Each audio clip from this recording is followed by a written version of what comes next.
Hello, everybody. Welcome to this session, a book special for a novel called Blackass by Igoni Barrett, who I have the pleasure to introduce to you very quickly. He is a writer who was born in Port Harcourt in Nigeria, but lives in Lagos. And he has published a short story collection that's called Love is Power or something like that. And it's not me misremembering the title. That's the title of the book. And he's also published this novel, Blackass, originally in 2015.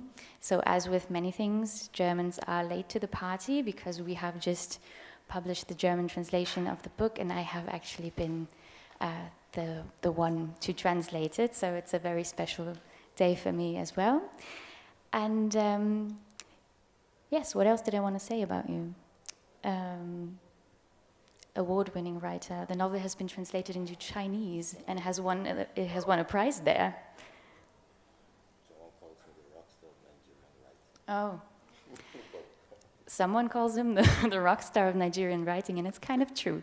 No, but you're at least a very witty writer and write very entertaining but still thoughtful books. And yeah, welcome, Igoni. I'm very, very happy you're here. Thank you.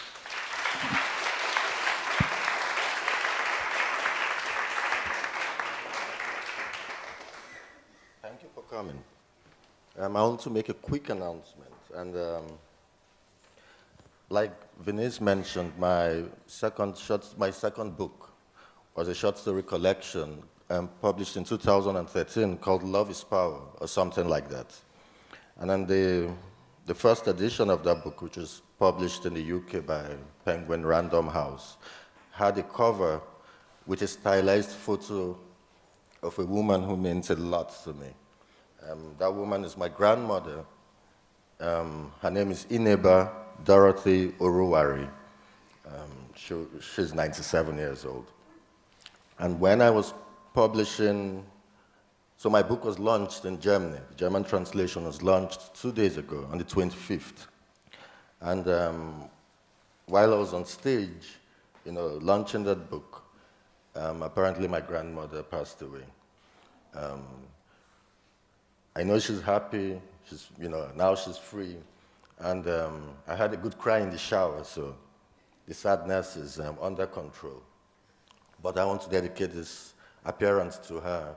And I want to let you know that there are 3 people on stage, and my grandmother is seated right there.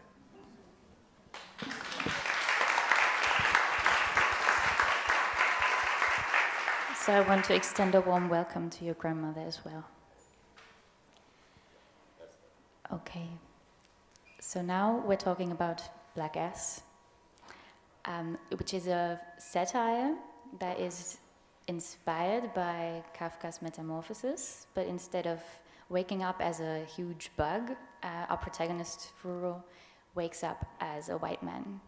And he is trying to navigate Lagos, the metropolis, in his new skin. He discovers that doors just they fly open that were previously closed. But there's one problem. His ass is still black, hence the title.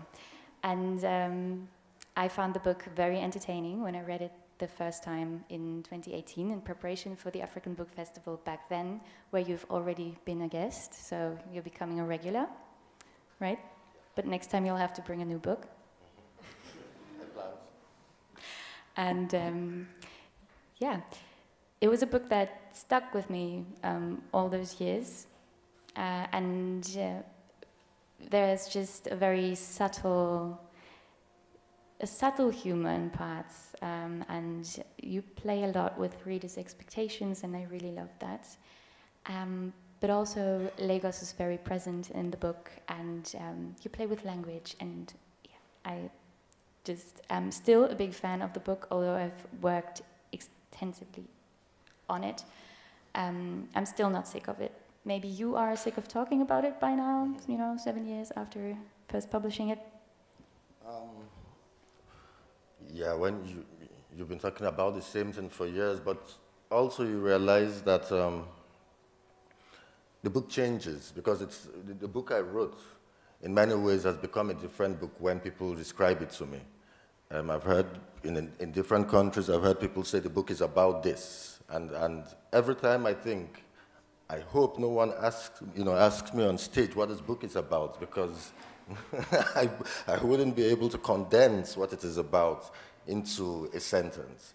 But it's definitely about, I will say this, for me, when I was writing the book, it felt to me like I was writing about the ways in which society imposes certain expectations on individuals, and individuals grow to meet those expectations, or change to metamorphose to meet those expectations.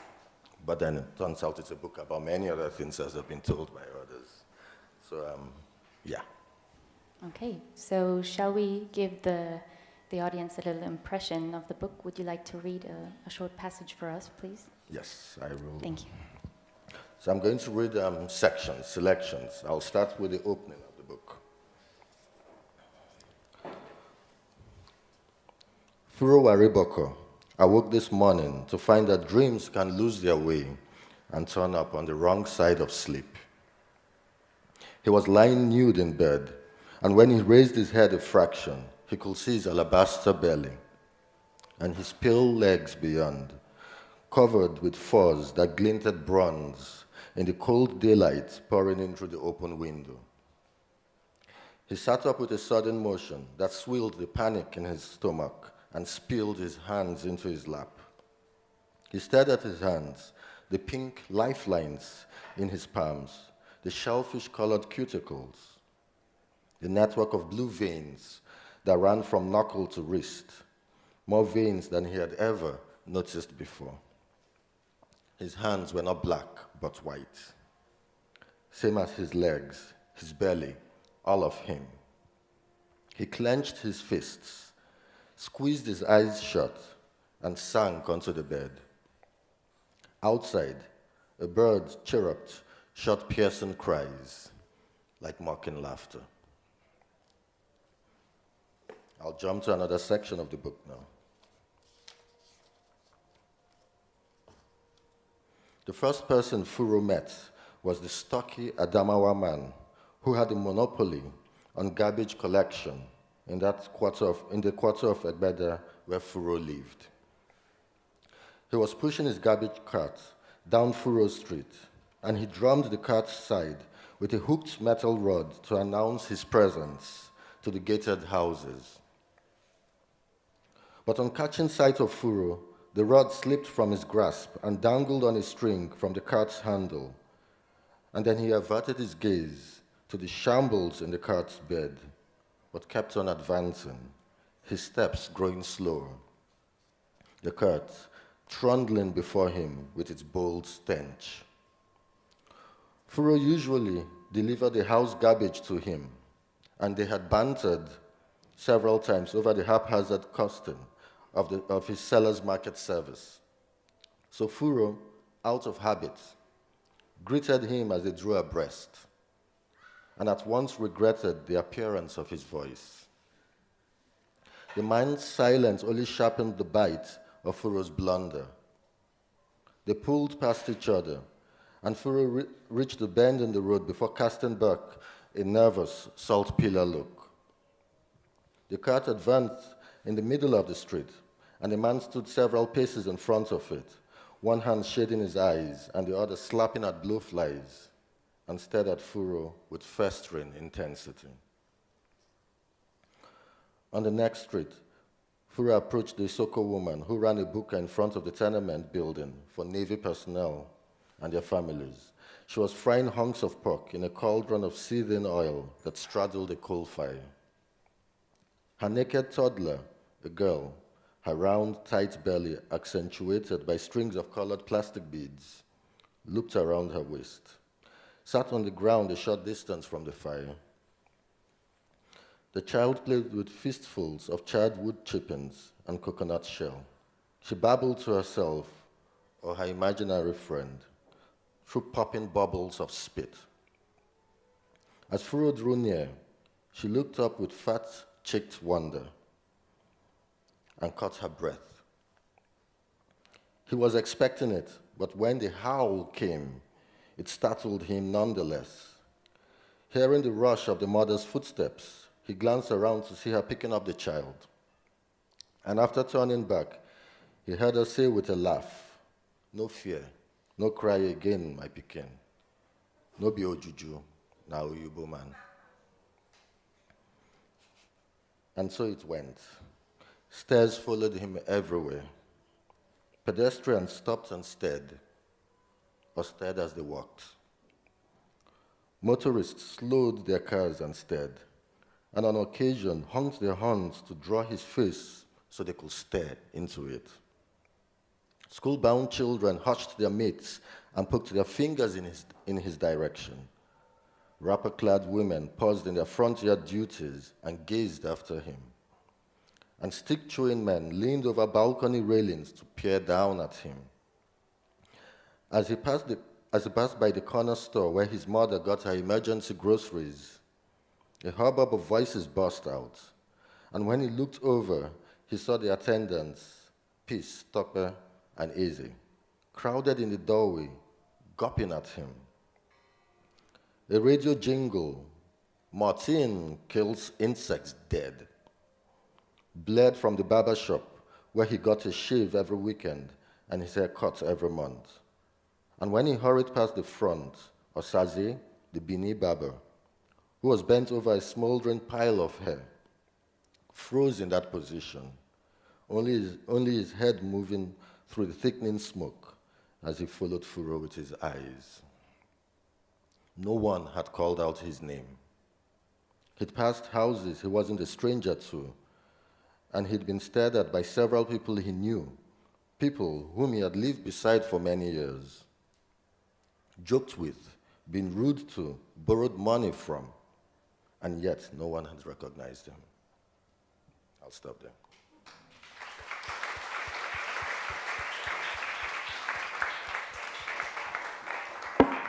So Furo is making his way through the streets of Lagos. He wants to get to an important job interview, and nobody recognizes him, and he doesn't really know what happened to him. And Lagos is almost like a character in the story, but a rather hostile one, it seems, at times. What's your relationship to the city? I came to Lagos as an adult. I had lived in Port Harcourt with my grandmother and then moved to a city about an hour's drive from Lagos called Ibadan, where I spent my teenage years and went to university. These were quieter places. They were cities, but they were quieter. Lagos is the melting pot of Nigeria. It's Nigeria in miniature, in the sense that it's the largest city in Nigeria and in Africa, about 20 million people. It's a mix of people. It is overpopulated, it is exciting, it is dirty, it is everything you expect of a big city, but then it is multiplied many times by its Nigerianness, the ways in which it is representative of Nigeria. And so for me, coming from these quieter places, Lagos was a slap in the face. It was a huge shock. I'd been prepared for it. I'd seen it in music videos and movies, but for me, Lagos was it was a shock. But then at the time I moved to Lagos, I was already thinking of myself as a professional writer. And so, in a sense, I was already collecting material that I intended to use later in fiction. But Lagos gave me so much material that at some point I didn't know what to do with it. I was stumped. For about 2 years after I moved to Lagos, I couldn't write. I became an editor. At some point, went into organizing book events, but I just couldn't write. And in the end, I found that the way to engage with Lagos that worked for me was to find a corner, hide away in a room, and begin to try and process it from afar. And so I finally discovered that the way I could engage with Lagos and still love it, because when I was immersed in the activity, in the chaos of Lagos, I hated it. I absolutely hated it. I always wanted to run away. But once I found my own space and my quietness and my garden and my, books around me. I created my haven in Lagos, and then I could love the city by staring at it from afar. And that's how, I've grown. I now engage with the city. I always try to remain an outsider in it, even though I'm in many ways an insider. Yeah, traffic is a constant issue in the book as well, and there are a lot of smells and a lot of sounds, and it really takes you there when you read it. When I read the book, I felt like Furo was not the most likable character, and he turned into an even more unlikable character through his transformation. What was your intention creating and not necessarily the most likable protagonist? Or is it just me? No, it's not just you.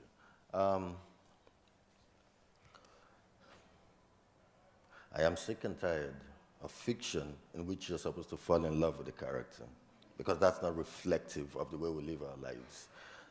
And so I, even as a reader, had always been drawn to characters who felt real. And to me, what felt real was that you cannot be perfect.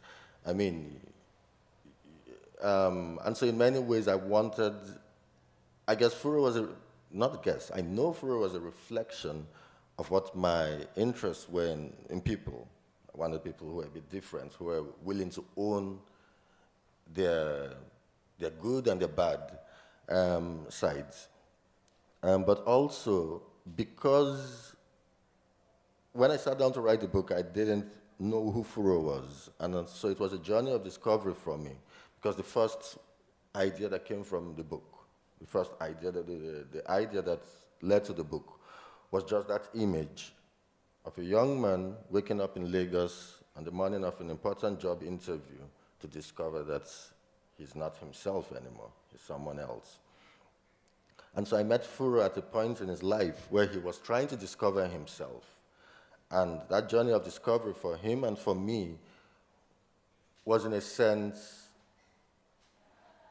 almost like he became a creation of Lagos. Because from the first moment, he had been born again, in a sense. And he goes out into the world, and he's searching, and he's thinking, how are people, who am I? The people don't know me. I'm a blank slate. And from the beginning, the sort of attention he gets, the sort of either hostile or over-friendly, begins to shape him, begins to make him feel that, well, if this is what they expect of me with this skin color, then that's who I am. And at a point, his weakness, so there's a certain weakness of character there, which was that he didn't know what he wanted to become, so he became what Lagos made him. And for me, Furo was, in a sense, he's a character that I recognize very much in the ways in which Nigeria forms a lot of young people, a lot of young people who anyway, let me not generalize, but it felt like he was a reflection of young people who were living in a society that hadn't decided what it wanted them to be, and would, because of the way it guided them or it pushed them, the directions in which it pushed them, they became some sort of Frankenstein. And that was what he was. He was a hodgepodge of impressions and wasn't sure what he was himself. And so his journey of discovery wasn't really one.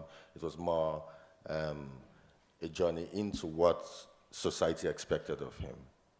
So that's, and in the end I discovered that, well, what society expected of him was to be, the stereotypical white man in Africa. Yes, and he absolutely became that. And through that transformation, the book addresses a lot of issues that are being talked about a lot lately as well. So although it has been originally published a while back, it's still very relevant, or maybe especially for German audiences, where we have just, in the mainstream media, just started to talk about privileges, white privilege, about racism, and all of these things, and also more about sexism. and transphobia and transsexuality or non-binary, gender being non-binary and things like that. But those issues are all addressed in the book, and often in very absurd ways, which I really liked. And Furo is not the only character going through transformation. There's actually multiple transformations happening. And there's also one character in the story that is partly the narrator, or the narrator of parts of the story, who's a writer called Igoni. What's his deal?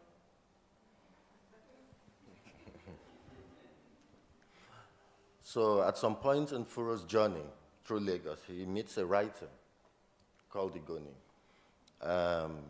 in a cafe somewhere in the rich part of Lagos. And he starts to speak to this writer, and this writer immediately realizes that there's something off about him. And what is off about him to this writer is that he's a white man.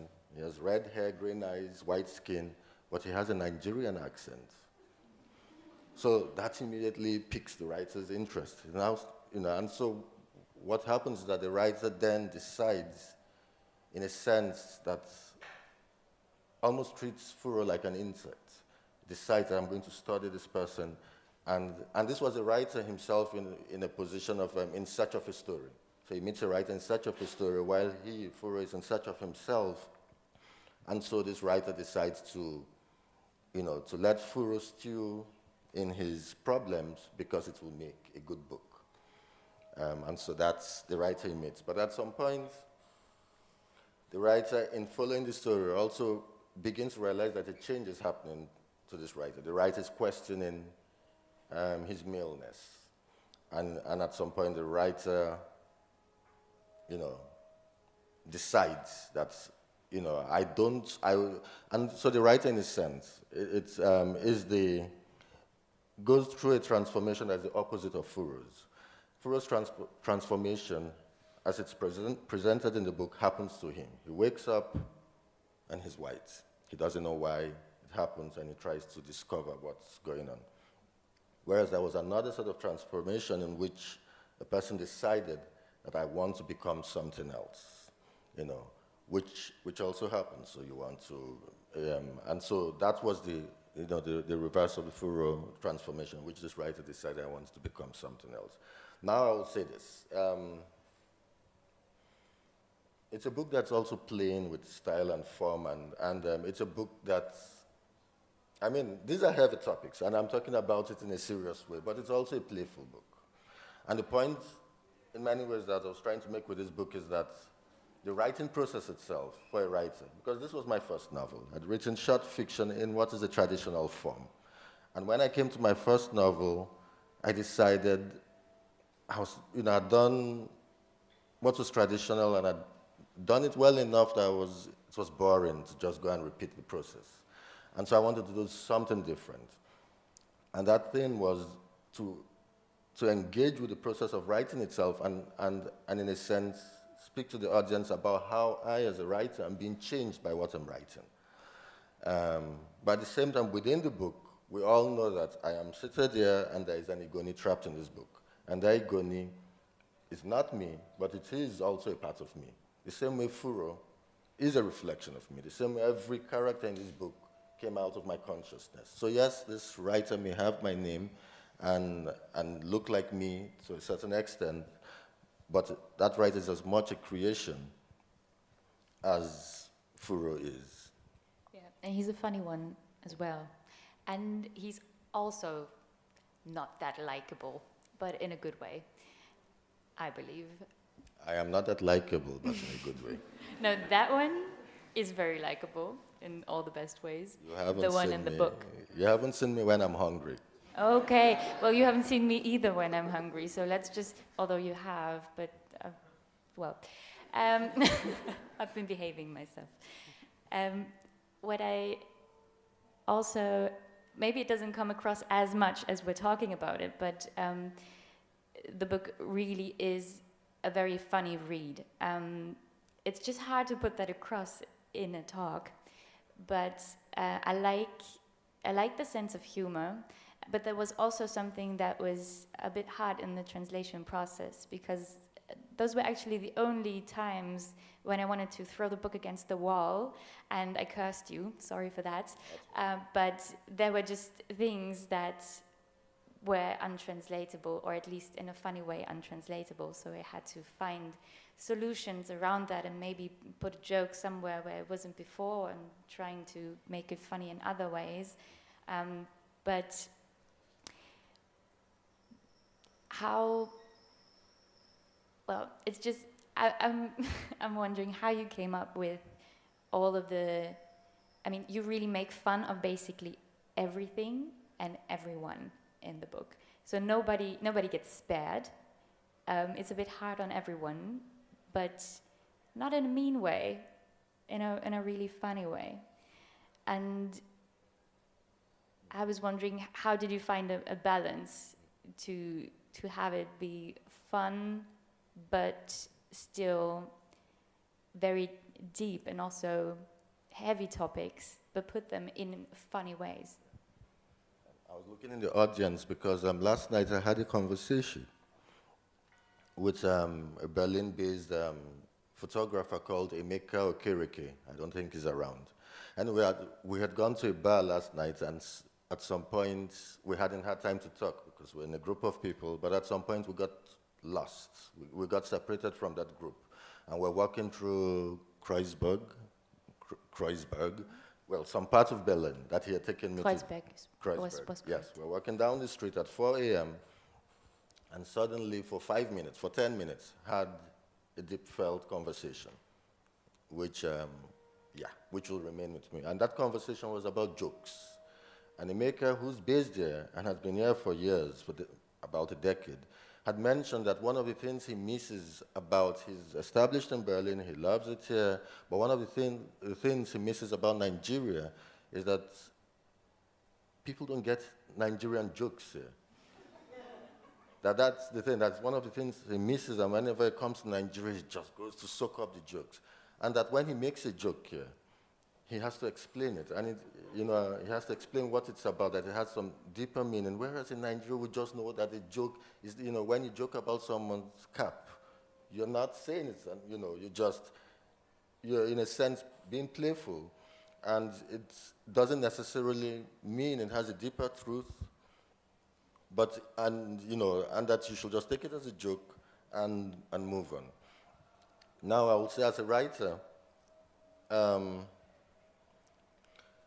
jokes you select, the jokes you decide the things you decide to joke about, within a book, they have to have meaning. But you have, as a Nigerian, you also have to give that sense of how we joke. So in many ways, I don't think I explained it well, but I'll say this. I'm a middle-class Nigerian writer. I'm also Jamaican. My father's Jamaican. I grew up in a household where my parents spoke English. My father spoke Jamaican English, my mother spoke Nigerian English. I live in a country where if I go to the rural areas, I can speak with 70% of my countrymen. I cannot interact with them. I'm more at home in Berlin, in Amsterdam, in New York than I am in Bongon, in Osun State. I go there and I cannot speak with my people. I need a translator, an interpreter. And so, in a sense, what we found is a lot of these middle-class Nigerians who are writers. They're also the ones who are taking Nigerian music global. They're all city-raised guys with, university educations, And the language they use is a language we call Nigerian English. It's the same way that the Jamaicans have created the Jamaican English, the same way that the Scots have a Scottish English. It is an English that is recognizable, the same way I'm speaking to you here. But then it has its local color. It has its local histories. It has the words that were taken from the native languages and put into it, the ways we break down the structure, the ways the accent comes out, the references, all these things that a language that has been used by a country, English, that came from, overseas, a hegemonic language, comes to Nigeria and is stranded there for the past 150, 200 years. It becomes something else. becomes a different beast. It doesn't come out like the way Queen Elizabeth will speak it. And so Nigerian writers have come to that, contemporary Nigerian writers have come to that stage where we no longer apologize for our existence in English, because I dream in Nigerian English. I speak Nigerian English, and I'm not apologetic about that. And so what we do in our books is that we're also codifying that English, because we also come from an educational system that refused to own that English, that refused to create dictionaries for it, that will always admonish you in school, speak Queen's English, speak like the British, you know. And so it's a pushback. It's me fighting my grandmother, but it's also me, in a sense, trying to keep her alive in the ways I may not speak the language that she grew up with, but I am trying to keep it alive by taking its histories and embedding it in the language I dream in and I live in. And so once you have fiction writing, wrestling, and trying to create a new form of language on the page, because that itself is a creature that is still in progress. It's a creature that is still trying to find its way, the same way the main character is trying to find its way.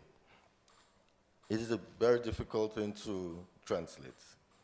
And it does play a big role in the book, the different variants, the different Englishes that are spoken, because once Furo turns into a white man, of course he's addressed differently from the other people around him. Nobody talks pidgin to him. He's addressed completely differently. And there's also quite a funny scene in the book when he goes shopping for clothes, and the shopkeeper, or the CEO, the manager, he is reluctant to talk to Furo at all, because he thinks that all white people are stuck up, they don't understand pidgin, and that they just force everybody to speak their English, and he refuses, so he doesn't really want to talk to him. But then a funny conversation ensues between them, because he realizes Furo does understand and speak pidgin, and all of a sudden they are best friends. So language does play a big role in the book. Same in every society. I mean, when, for example, I know among, if you are a Nigerian who, you know, goes to some rural parts of Germany and suddenly you're speaking German in a way that, you know, people are more open. If you speak their language, I think you understand them, you know, their history through the language, people open up more. To different degrees in different societies. But also Nigerians tend to be quite, Nigerians are this, you know, funny group of people who are quite proud of our history, but at the same time, sometimes feel apologetic about it. And so that play, that push and pull towards our own culture makes us more welcoming to people who want to learn about our culture, who want to accept our culture with its everything. And so, and so what Furo will find, that as much as in the book it seems his whiteness is opening doors for him with a certain group of people, his language, his Nigerian pidgin, is also opening other doors for him with another group of people. And so he begins to be this guy who code switches. He's changing depending on who he wants to like him or who he wants to, you know, get a favor from. He begins to play a game of looking white but being black when it suits him, you know, or being black and looking white when it suits him. And then that eternal swing between the poles also makes it more difficult for him to find who he really is. Yeah, and he also is unemployed. He's one of the many young, educated, unemployed people who apply for jobs that they are completely overqualified for. And then once he turns white, he gets a job all of a sudden easily, and is even one that he's completely underqualified for. So yeah, there's a lot a lot that is just turned upside down once his transformation is done, although it is not completely done, and that kind of haunts him. I should also say that when I started the book, I hadn't even thought that far into what would happen to him in society. You know, you get an idea of, okay, how people react to him, but once I began to get deeper into his skin and into his head, I was also surprised by some of the things that began to appear in the book, like the ways in which, the ways in which some doors opened for him that had not been there before. So one of the issues with the modern society of Nigeria is that our economy, unfortunately, is in a shambles and has been for a while. And what that has left, it has left from at least the 80s, from when I was in university in the 90s, but before then, I saw it with my uncles, with my mother, with that generation of Nigerians who basically had to start, leave Nigeria to go to Europe, to go to the States to find jobs because we were not creating jobs. Keep in mind that this is a country, when I was 10 years old, I remember being in primary school at 10 years old, and my geography teacher, teaching us geography, had mentioned that Nigeria had a population of 60 million people. This was in 1990. I'm writing this book, and it's 200 million people. And there's no new industry. There are no jobs. We are not a manufacturing country. And so it's this, so in 30 years, you have 200 million people eating from the same pot that 60 million people had already been struggling to eat from 30 years ago. And so what it creates is an employment bulge that is horrendous. And so Nigeria officially has about 50% unemployment. And we've been living with that figure for long. So when you wonder why Nigerian intellectuals keep leaving, it's to find jobs, it's to work, it's to pay their bills.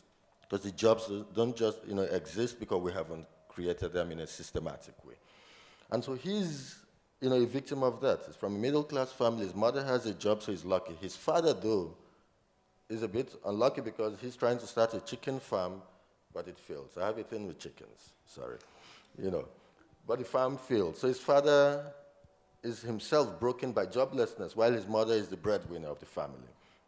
And he, Furo, doesn't want to be like his father.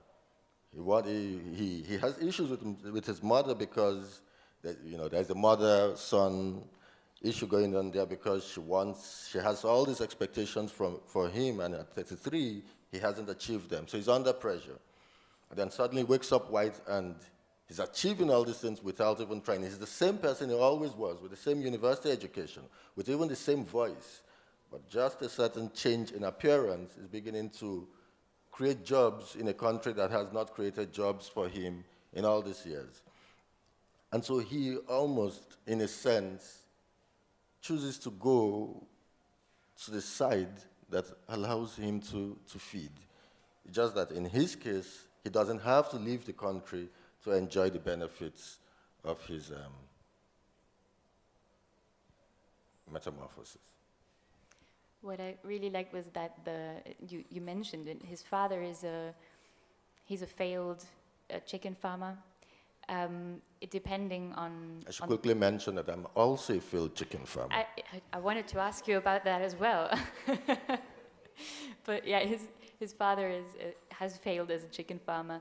They're all depending on the mother's income, and yet I think the father always says, well, women can get married rich, and yeah, Furo, you need to find a job, you need to take care of your family, when he himself has absolutely failed in that regard. But yeah, you wanted to be a farmer as well. You wanted to be a writer and a farmer, but it didn't work out either. But how did you imagine your life in the countryside as a farmer, chicken farmer? Yeah, when I first started writing, my father is a writer, and so, but then my parents' marriage broke up when I was 10, and so there were those issues going on. But then I was about 20 when I realized I wanted to become a writer. My mother was an English teacher, English language teacher in secondary school. And I thought she would support my writing, but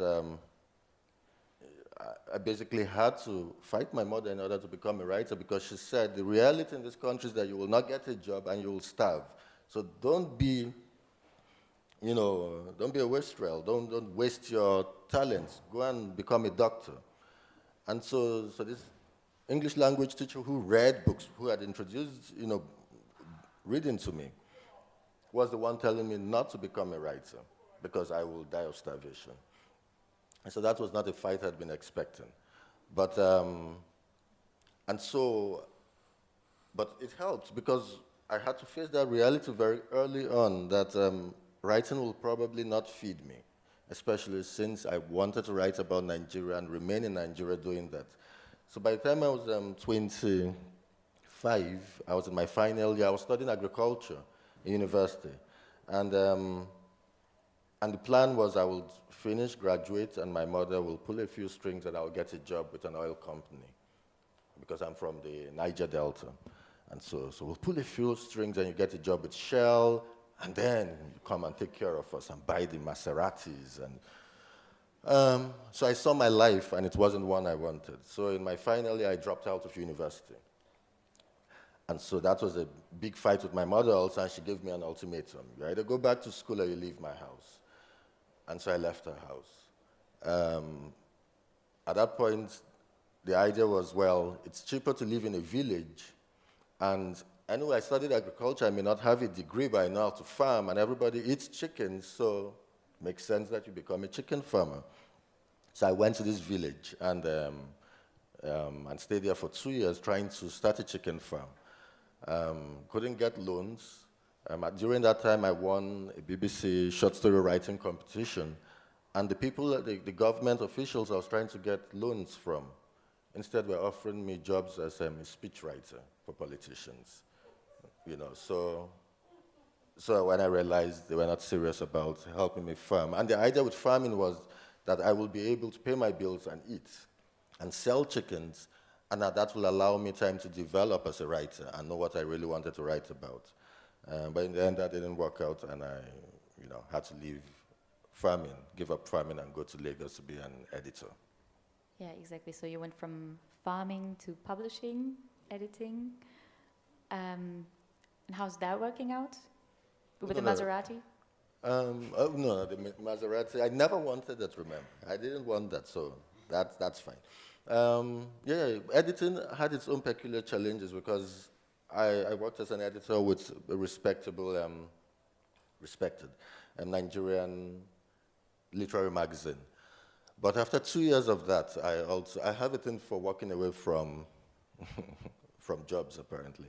2 years of that, I realized I'd grown as much as I could as a self-taught editor. And at some point, I had to, go learn skills because editing, to a certain extent, talent and skill can take you so far, but then you need a bit more understanding about technique and grammar and stuff. And so it was, at some point, it felt like my creative side was warring with my editorial side, the editing side. And I felt I had to make that decision, I had to make that choice. And I'm a bit of an egotist. I didn't want to be the person polishing other people's writing. I wanted to write my own.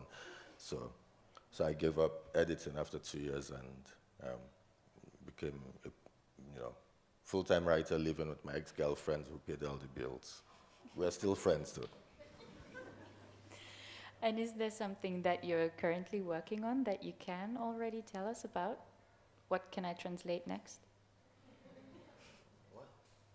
Well, I'll make an announcement. Since I've dedicated this, I usually don't like to talk about the work in progress, but since I dedicated this appearance to my grandmother, I'm going to tell her what I'm working on.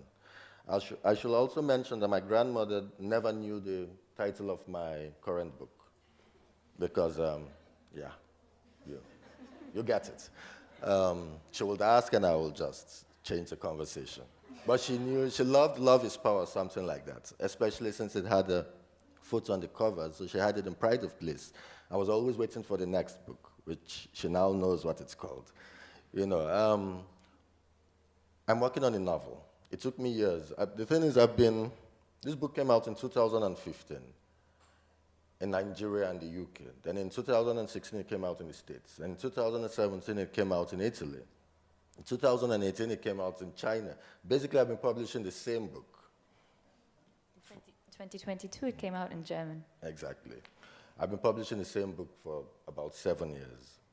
And sometime in 2019, I realized I better start working on the next book because, you know, the audience is going to forget I exist, you know.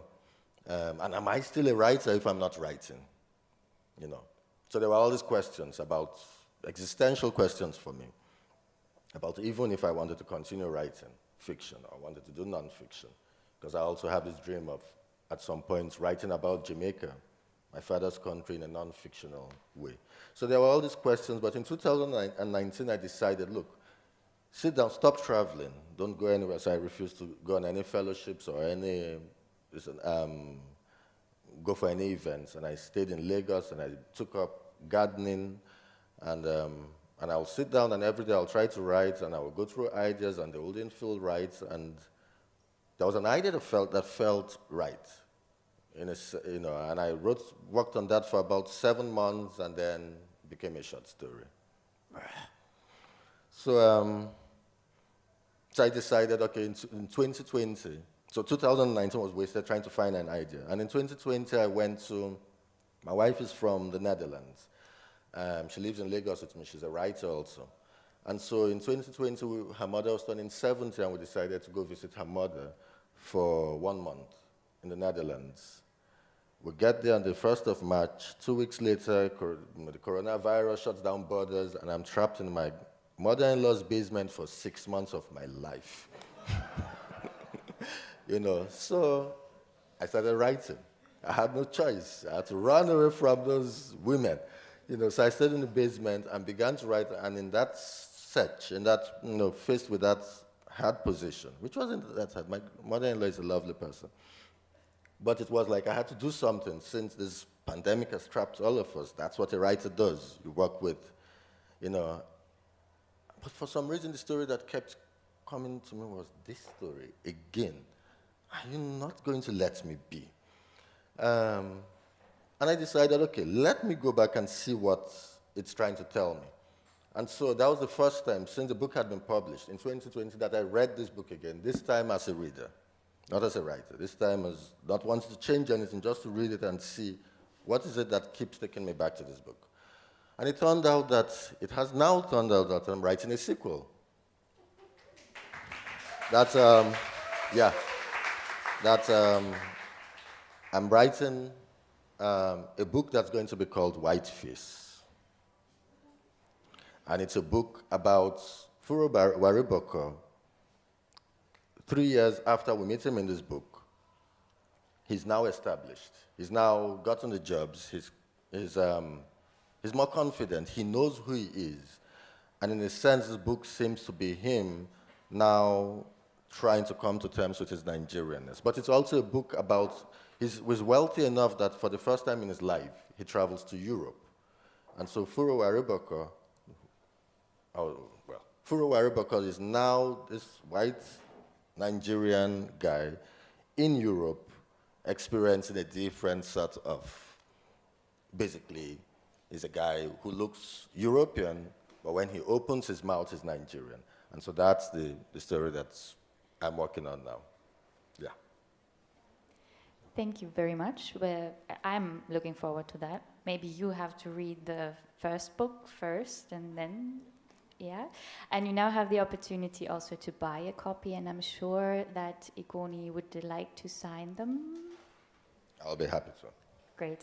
So I want to thank you all very much for coming. I want to thank you for your attention. And yes, thank you, Igoni, for being here, for entertaining me, for giving me another book to translate. Thank you.